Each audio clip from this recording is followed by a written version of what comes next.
前9屆都係北京、上海、廣東3地輪流舉辦。嚟到2005年第10屆終於迎嚟新面孔，由江蘇主辦，而且越嚟越多代表團加入㗎。其中香港同埋澳門分別喺回歸後成為比賽一份子。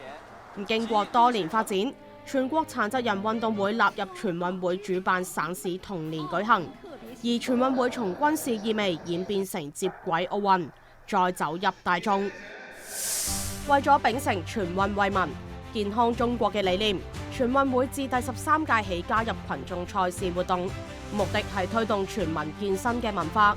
而今屆嘅粵港澳全運會已經唔屬於奧運項目嘅空手道，雖然被剔出全運會競賽項目，然而喺澳門方面嘅努力之下，空手道得以保留。今屆以群眾項目形式落戶澳門。